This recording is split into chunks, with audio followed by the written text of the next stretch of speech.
KCR sir అసెంబ్లీలో కనిపించినప్పుడే అనుకున్నా ఇవాళ ఏదో అవుతుందని, కానీ అయ్యింది. అరే అరే అరే అరే అరే ఏం కోపం. జానారెడ్డి సార్ ముఖం ఎర్రగా అయిపోయింది నిప్పు లెక్క.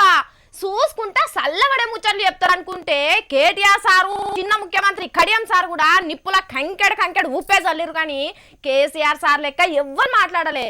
ఇవన్నీ చూస్తాంటే కావాలనే చేస్తున్నారు అయ్యింది అని అనిపించింది. ఇది నాకు వచ్చిన డౌటే.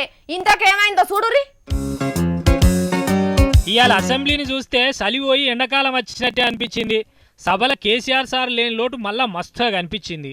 చల్లగుండే జానారెడ్డి సారు జంగులేపినంత పనిచేసిండు సర్కార్ మీద.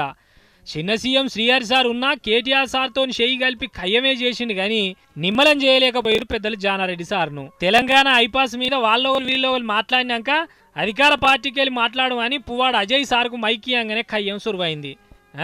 పార్టీ ఫిరాయించడంతో ఎట్లా మాట్లాడిస్తామని స్పీకర్ సార్ మాట వినిపించుకోకుండా లొల్లికి దిగిరు కాంగ్రెస్ వాళ్ళు.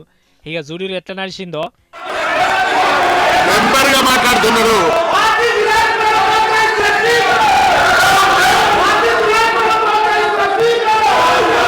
కాంగ్రెస్ పార్టీ వాళ్ళు పార్టీ ఫిరాయింపుల గురించి మాట్లాడము, రాజకీయ విలువల గురించి మాట్లాడము, దేశాన్ని రాజకీయాల గురించి మాట్లాడము. 2004 నుంచి 10 వరకు ఇదే అంశం, ఇలాంటి అంశమే విచారణకు వస్తే ఆనాడు అప్పుడు అధికారంలో ఉన్న వీళ్ళు 4.5 సంవత్సరాల పాటు ఆనాడు అప్పుడు స్పీకర్ గారు నిర్ణయం తీసుకోవడానికి సమయం తీసుకోలేదు అధ్యక్ష. ఈడి కొడుస్తలేదని పుస్తకం తీసుకొని రూళ్లు చదివినిపించుకున్నారు ఒకరికొకరు. సభలో ఎటువంటి డిబేట్ జరుగుతున్నా సభా నిబంధనావళికి వ్యతిరేకంగా జరుగుతుంటే ఏదైనా సభ్యుడు దాన్ని మీ దృష్టికి తేవచ్చు. చాలా క్లియర్ గా no debate shall be allowed on a point of order, but if the speaker may if he thinks to fit hear members before giving his decision అనే ఒక స్పష్టమైన రూల్స్ ఉన్నాయి అధ్యక్ష. ఇక రూల్ ఏందో దానికి ఎవరు తూట్లు పెడుతున్నారో కానీ కేసీఆర్ సార్ లేని సభల జానారెడ్డి సార్ని అయితే ఉండనిచ్చేటట్లేరు.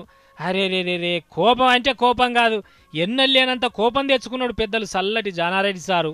లొల్లులు లేని అసెంబ్లీ